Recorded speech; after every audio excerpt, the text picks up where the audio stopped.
नमस्कार दोस्तों, स्वागत है आप सभी का टारगेट सिविल सर्विसेज में। चलिए फ्रेंड, आज हम लोग करते हैं जीएस का सेट नंबर 34। ठीक है, इससे पहले का 33 हम लोग सेट कर चुके हैं, जिसकी लिंक आपको डिस्क्रिप्शन बॉक्स में मिल जाएगी फ्रेंड। ओके, वेरी इंपॉर्टेंट है, वीडियो को बिना स्किप किए शुरू से अंत तक जरूर देखिएगा। सो चलिए वीडियो को स्टार्ट करते हैं। सो फ्रेंड, फर्स्ट क्वेश्चन है, निम्नलिखित में से भारत में एक उच्च न्यायालय के बारे में क्या सही नहीं है। ठीक है, तो अब यहाँ पे नहीं शब्द लगा है। पहला, द्वितीय अपीलीय उच्च न्यायालय के अपीलीय क्षेत्रीय अधिकार में है। उच्च न्यायालय के प्रत्येक न्यायाधीश की नियुक्ति राष्ट्रपति करता है। उच्च न्यायालय के न्यायाधीशों की नियुक्ति राज्यपाल करता है। उच्च न्यायालय लोकहितवाद से संबंधित आवेदन स्वीकार कर सकता है। चलिए, आपके पास 5 सेकेंड का टाइम फ्रेंड। देखिए इसमें से कौन सा ऑप्शन सही नहीं। ठीक है, उच्च न्यायालय के बारे में। सो यहाँ पे राइट ऑप्शन होगा ऑप्शन सी, यानी उच्च न्यायालय के न्यायाधीशों की नियुक्ति राज्यपाल करता है। ये क्या, ये सही नहीं है। आइए समझें इसको। भारतीय संविधान के अनुच्छेद 217 सब क्लॉज 1 के अनुसार राज्य उच्च न्यायालय के न्यायाधीशों की नियुक्ति राष्ट्रपति करता है।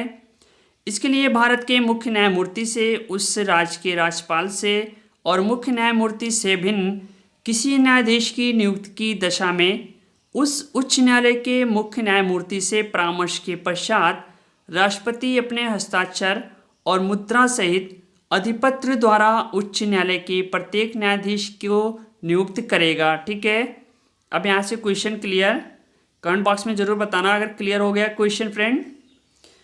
चलिए, सो नेक्स्ट क्वेश्चन है, उच्च न्यायालय के न्यायाधीशों के वेतन और भत्ते दिए जाते हैं भारत की समेकित निधि से, राज्य की समेकित निधि से, भारत की आकस्मिकता निधि से, राज्य की आकस्मिकता निधि से। चलिए फ्रेंड, देखिए इसका राइट ऑप्शन कौन सा होगा, सोचिए समझिए और राइट ऑप्शन बताइए फ्रेंड। सो यहाँ पे राइट ऑप्शन होगा ऑप्शन बी, यानी राज्य की समेकित निधि से। ओके, अब आइए समझिए इसको। संविधान के अनुच्छेद 202 सब क्लॉज 3 ख के अनुसार उच्च न्यायालय के न्यायाधीशों के वेतन एवं भत्ते राज्य की समेकित निधि से दिए जाते हैं, किंतु अनुच्छेद 112 सब क्लॉज 3 घ के तहत इन्हें पेंशन भारत सरकार की संचित निधि से दी जाती है। ठीक है, तब यहाँ पे दो बात क्लियर हुई। आर्टिकल वेरी इंपॉर्टेंट है, 202 सब क्लॉज 3 घ के अनुसार उच्च न्यायालय के न्यायाधीशों के वेतन एवं भत्ते राज्य की संचित समेकित निधि से दिए जाते हैं। ओके, चलिए सो नेक्स्ट क्वेश्चन है, निम्नलिखित में से किसके मामले उच्च न्यायालय और उच्चतम न्यायालय दोनों की अधिकारिता में आते हैं। केंद्र और राज्यों के बीच के विवाद, राज्यों के परस्पर विवाद, मूल अधिकारों का संरक्षण, संविधान के उल्लंघन से संरक्षण। अब देखिए यहाँ पे 4 ऑप्शन है। ठीक है, और बात हो रही है उच्च न्यायालय और उच्चतम न्यायालय दोनों की। ओके, सो यहाँ पे राइट ऑप्शन होगा ऑप्शन सी, यानी मूल अधिकारों का संरक्षण। आइए समझे इसको। मूल अधिकारों का संरक्षण उच्चतम न्यायालय और उच्च न्यायालय दोनों की एक अधिकारिता में आते हैं, अतः इस हेतु उच्च न्यायालय को अनुच्छेद 32 के अंतर्गत एवं उच्च न्यायालय को अनुच्छेद 226 के अंतर्गत रिट जारी करने की शक्ति दी गई है। ठीक है, तो यहाँ पे उच्चतम न्यायालय को आर्टिकल 32 और उच्च न्यायालय को आर्टिकल 226। ओके फ्रेंड, क्लियर है यहाँ पे क्वेश्चन। चलिए सो नेक्स्ट क्वेश्चन है, जिला न्यायाधीश शब्द संविधान के किस अनुच्छेद में आया है। अनुच्छेद 230, 231, 232, 233। अब यहाँ पे जिला न्यायाधीश की बात हो रही है। ठीक है, सो यहाँ पे राइट ऑप्शन होगा ऑप्शन डी। ठीक है, 233 इज राइट ऑप्शन। आइए समझे इसको। भारतीय संविधान के अध्याय 6 के अनुच्छेद 233 में जिला न्यायाधीश यानी डिस्ट्रिक्ट जज शब्द का उल्लेख किया गया है, जिसके अंतर्गत जिला न्यायाधीशों की नियुक्ति का प्रावधान है। ठीक है, तो ये आर्टिकल वेरी इंपॉर्टेंट है 233। ठीक है, याद कर लेना डिस्ट्रिक्ट जज के बारे में। ओके, चलिए सो नेक्स्ट क्वेश्चन है, भारतीय संविधान का अनुच्छेद 249 किससे संबंधित है।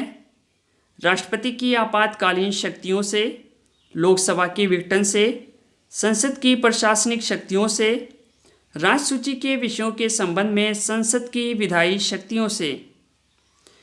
अब यहाँ पे आर्टिकल 249 की बात हो रही है, ठीक है। तो यहाँ पे ध्यान दीजिएगा, राइट ऑप्शन होगा ऑप्शन डी, ठीक है। राज्य सूची के विषयों के संबंध में संसद की विधायी शक्तियों से। आइए देखते हैं इसको। भारतीय संविधान का अनुच्छेद 249 राज्य सूची के विषयों के संबंध में संसद की विधायी शक्तियों से संबंधित है। इसके तहत राष्ट्रीय हित में किसी विषय पर राज्यसभा के विशेष बहुमत द्वारा समर्थित किसी प्रस्ताव के पश्चात संसद उसके राज्य सूची में होने पर भी उस पर विधि बना सकती है, ठीक है। एक बात क्लियर हुई, 249 के तहत संसद राज्य सूची के विषय पे भी कानून बना सकती है। ओके, क्लियर यहाँ से डाउट। चलिए सो नेक्स्ट क्वेश्चन है, निम्नलिखित में से कौन भारत में संघ राज्य संबंध से संबंधित नहीं है, ठीक है। अब यहाँ पे देखिए, यहाँ पे नहीं शब्द लगा है, वेरी इंपॉर्टेंट। सरकारी आयोग, राजमन्नार समिति, इंद्रजीत गुप्ता समिति, पुंछी आयोग। चलिए देखिए, इस टाइप के क्वेश्चन आपके यूपीपीएससी एग्जाम में पूछे जाएंगे, जो कि आपके यूपीएससी मैटर पे आधारित होगा।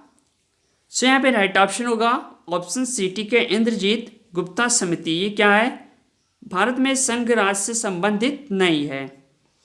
आइए देखिए इसको। इंद्रजीत गुप्ता समिति का गठन वर्ष 1998 में चुनाव सुधार एवं जनप्रतिनिधि कानून 1951 में संशोधन के लिए सुझाव देने के लिए किया गया था। इस समिति का मुख्य उद्देश्य चुनाव कार्यों में राज्य की ओर से धन उपलब्ध कराए जाने की व्यवहार्यता का विशेष अध्ययन करना और उस पर अपना निष्कर्ष देना था, ठीक है। तो यहाँ पे बात क्लियर, इंद्रजीत गुप्ता समिति यानी 1998 में किससे संबंधित थी, चुनाव सुधार आयोग से, ठीक है। चलिए सो नेक्स्ट क्वेश्चन है, प्रायः किसकी सलाह पर राज्य में राष्ट्रपति शासन लागू किया जाता है, मुख्यमंत्री, लेजिस्लेटिव असेंबली, गवर्नर, उच्च न्यायालय के मुख्य न्यायाधीश। चलिए फ्रेंड, अब यहाँ पे राइट ऑप्शन होगा ऑप्शन सी, गवर्नर यानी राज्यपाल। आइए समझे इसको। अनुच्छेद 356 के तहत राज्य में राष्ट्रपति शासन प्रायः राज्यपाल की सलाह पर राष्ट्रपति द्वारा लागू किया जाता है, ठीक है। यानी राज्यपाल से सलाह लेकर राष्ट्रपति लागू करता है। आर्टिकल है 356, ठीक है, 356। चलिए सो नेक्स्ट क्वेश्चन है, निम्नलिखित में से कौन सा एक राज्य मानव अधिकार आयोग का कार्य नहीं है, ठीक है। अब यहाँ पे नहीं शब्द लगा है, तो ध्यान दीजिएगा। पहला है मानवाधिकार के उल्लंघन की सुरक्षा से जांच, किसी जेल को देखना, मानवाधिकारों की सुरक्षा का पुनरावलोकन करना, मानवाधिकार उल्लंघन करने वालों को सजा देना। देखिए अब यहाँ पे बताइए कौन सा राज्य मानवाधिकार आयोग का काम नहीं है। सो फ्रेंड, यहाँ पे राइट ऑप्शन होगा ऑप्शन डी, यानी मानवाधिकार उल्लंघन करने वालों को सजा देना, ठीक है। अब आइए समझें इसको। मानवाधिकारों का उल्लंघन करने वालों को सजा देने राज्य मानवाधिकार आयोग का कार्य नहीं है। अन्य सभी विकल्प राज्य मानवाधिकार आयोग के कार्यों के अंतर्गत आते हैं, ठीक है। तो यहाँ से डाउट क्लियर हो गया फ्रेंड। चलिए सो नेक्स्ट क्वेश्चन है, सांसदों की अयोग्यता संबंधी विवाद पर कौन निर्णय देता है, राष्ट्रपति, संबंधित संसद, निर्वाचन आयोग। निर्वाचन आयोग के परामर्श से राष्ट्रपति। देखिए वेरी इंपॉर्टेंट क्वेश्चन है। इस टाइप के क्वेश्चन आपके 2 या 3 क्वेश्चन इस टॉपिक से पक्के पूछे जाएंगे। सो यहाँ पर राइट ऑप्शन होगा ऑप्शन डी, यानी निर्वाचन आयोग के परामर्श से राष्ट्रपति, ठीक है। अब आइए समझने की कोशिश करें इसको। संविधान के अनुच्छेद 103 के तहत सांसदों की अयोग्यता संबंधी विवाद का विनिश्चय राष्ट्रपति निर्वाचन आयोग की परामर्श के अनुसार करता है, ठीक है। तो आर्टिकल हमें याद है 103, ठीक है, जिसके तहत क्या है, राष्ट्रपति निर्वाचन आयोग के परामर्श के अनुसार ही करेगा, ठीक है। तो आर्टिकल याद कर लीजिएगा 103। ओके फ्रेंड, वेरी इंपॉर्टेंट है।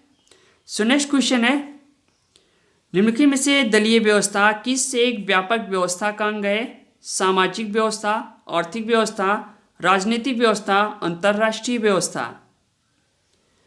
अब देखिए यहाँ पे राइट ऑप्शन होगा ऑप्शन सी, यानी राजनीतिक व्यवस्था, ठीक है। किसके बारे में बात हो रही है, दलीय व्यवस्था के। तो आइए समझे इसको। दलीय व्यवस्था राजनीतिक व्यवस्था का अंग है। दलीय व्यवस्था द्वारा ही लोकतांत्रिक राजनीतिक व्यवस्थाओं में सत्ता का गठन एवं सरकार का संचालन किया जाता है।